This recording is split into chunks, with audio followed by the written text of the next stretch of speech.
This November, Colorado voters will have the responsibility to vote on 13 candidates for the U.S. Congress, 3 candidates for governor, and 155 candidates for the Colorado legislature. That's a lot to keep track of. To help us sort this out, here's Fawn Oates and her guests from the Stonewall Democrats and the Log Cabin Republicans. Whether you're a Democrat, Republican, or affiliated with any other party, you may find yourself in a quandary this November.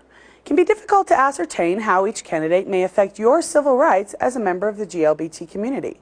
Tonight we have with us representatives from both major parties to discuss what we need to know for this election. Mark Ferrandino has been involved in politics since he was a high school student in New York. He has a master's degree in public policy analysis from the University of Rochester and is currently the co-chair of the Colorado Stonewall Democrats, as well as treasurer of the Colorado Democratic Party. Welcome, Mark. Thank you.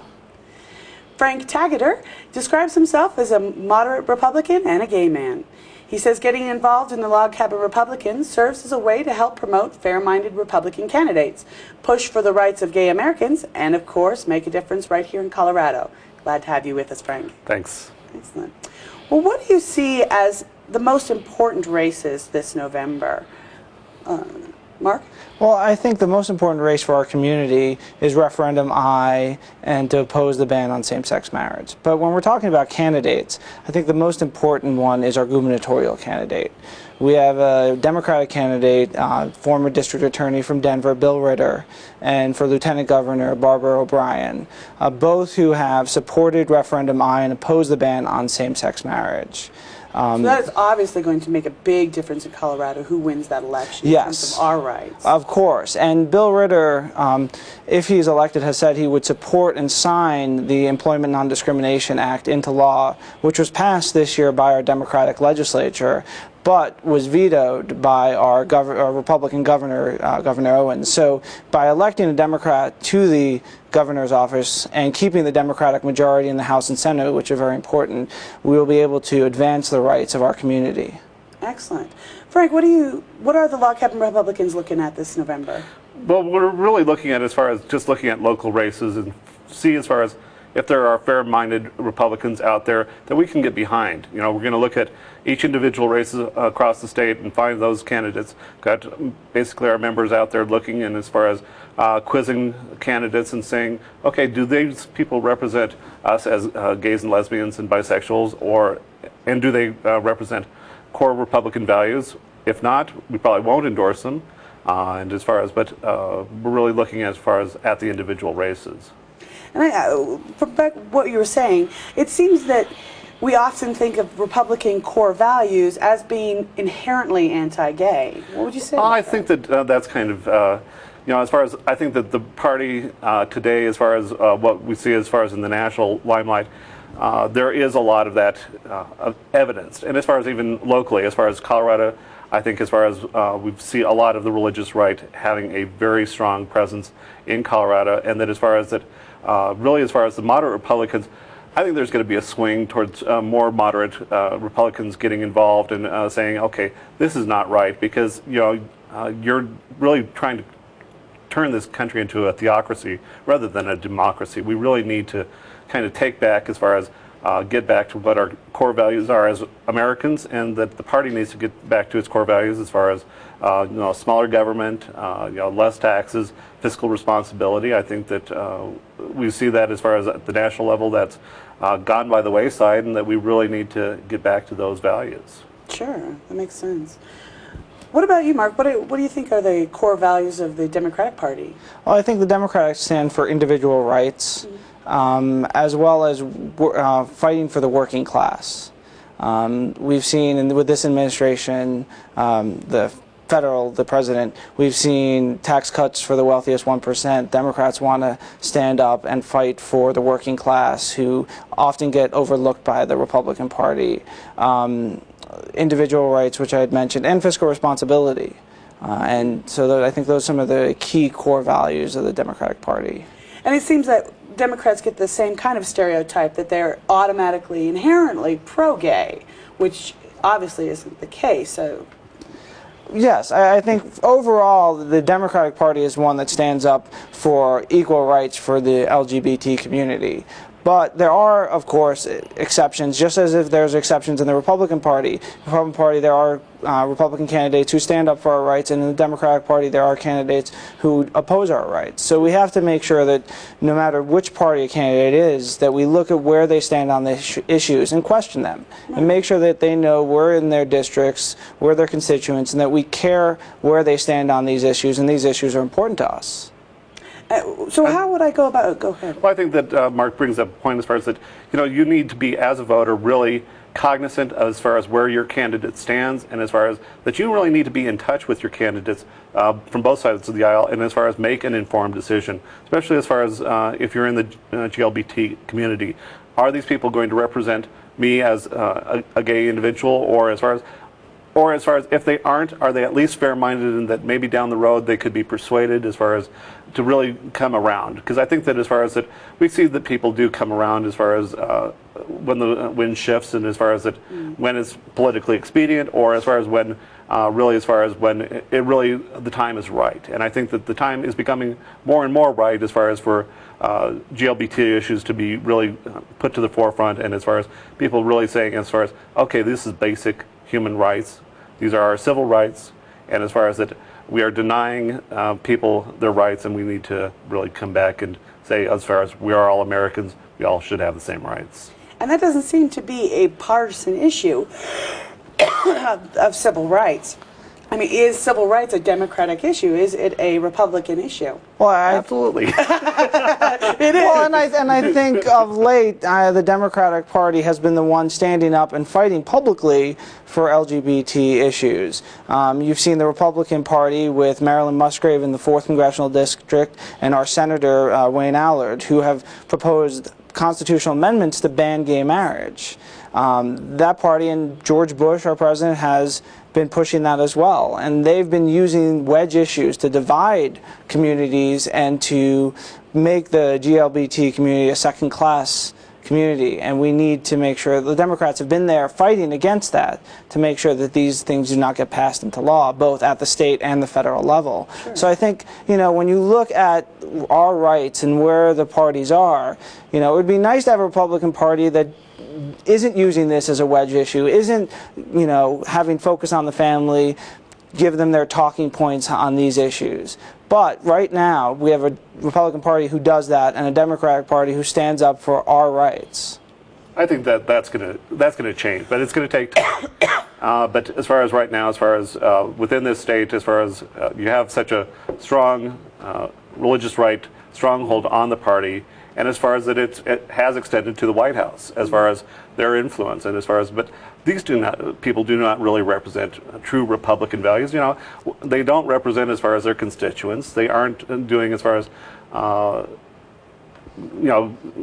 doing things as far as for small businesses, and as far as, you think of traditional Republicans as far as, okay, Main Street businesses, as far as, maybe that's a bygone thing, but it's something as far as that I think is pure Americana. Sure. And that as far as that it's really good values, and that as far as if we can get back that to the Republican Party, that everyone will benefit. And it seems like you must get the question, how can you be gay and be Republican? And it comes back to that idea that inherently Republicans are anti-gay. Not inherently, but as far as you look at, but that's the stereotype. It is a stereotype, and as far as we have plenty of evidence in recent elections, and as far as in elected leaders that are representing the party right now, who are staunchly anti-gay, and that those people do not represent us as Americans. Right. Not just as gay Americans, they don't represent us as Americans, because all men were created equal, and all women. And let's start getting back to that. And I think it would be nice if we could start getting back to that. I mean, we have a governor candidate on the Republican side, and the lieutenant governor, Janet Rowland, who has equated homosexuality to an alternative lifestyle just like bestiality. So, I mean, we should get away from the language of hate and more to a discussion about issues and dialogue about, where we should go as a state. Right. And it comes back to that idea of the wedge issue. Right. That the only reason gay rights is being brought up is to destroy this election for the Democrats. Right. At least that's the idea that we're getting right. From the media. So you know, we talked about. But I think you see that as far as with things like Referendum I, it's a strong bipartisan effort as far as to get Referendum I passed. You have a lot of strong leadership in the campaign that are from the Republican Party. Sure. And I think that you're going to see, you know, more moderate Republicans really as far as pushing for things like Referendum I, and as far as against banning gay marriage. Sure.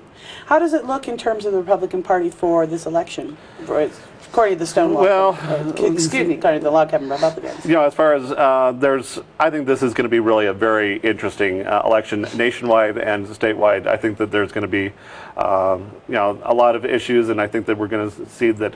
I think we're going to see more Democrats coming in than really than most Republicans would be comfortable with. But you know, I think that as far as it, given as far as you know, the climate in Washington, and as far as what we're seeing as far as on the national scale with really the extreme right taking hold of the party, that I think a move as far as more to the middle end, as far as if that means a few more Democrats in office. Oh boy. Okay. That would be very good. That must make you very happy. Very good. I think I'm not happy about it, but I the think, candidates.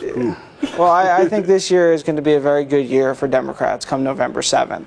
And I think also for the LGBT community because of where the Democratic Party stands. We have strong candidates in every congressional race throughout the state, including the 7th, which is one of the most hotly contested races in the country. As well as Angie Piccioni in the 4th against Marilyn Musgrave. And I think they both have very good chances of taking those seats. We also have Bill Winter in the 6th, who's running against Tom Tancredo, who also uses wedge issues like immigration. We have to realize we're in this together. There's lots of Republicans using lots of wedge issues to divide our country and to win elections, and we have to stand together for diversity and for equal rights for all citizens and all people in our country. And you know, I think when it comes to the statewide races, there's a very good chance I think it's very likely we will win the governor's race. We have some strong candidates for Secretary of State Ken Gordon, Treasurer Kerry Kennedy, and Attorney General Fern O'Brien, as well as state and House and Senate races. And I think we took the legislature back both chambers last year, 2 years ago, for the first time in 40 years, and we saw domestic partnerships pass because of those Democratic legislators. So it sounds like the Stonewall Democrats are very happy with the election. Yeah, we're very happy with the election. We're working hard to get Referendum I passed, as well as working with candidates throughout the state, including Betty Boyd in Lakewood, Andy Kerr, Gwen Green, who are running re-election in the House, to work with them to get elected. And I think, you know, we have really strong candidates who are really talking about the issues that people care about. And so I think it's going to be a good year come November 7th. We're going to have a fun night.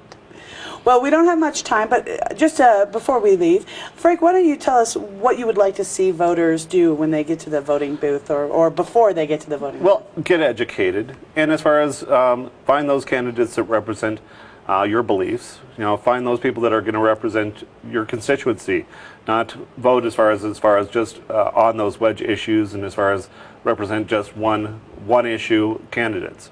Make sure that they represent you and as far as your neighbors and you as an individual, and just strive and get educated and be sure and vote and get registered. I think we can all agree on that. How about you, Mark? Well, one of the biggest things is there's too many people in the LGBT community who don't vote, and it's really important that everyone gets out and votes.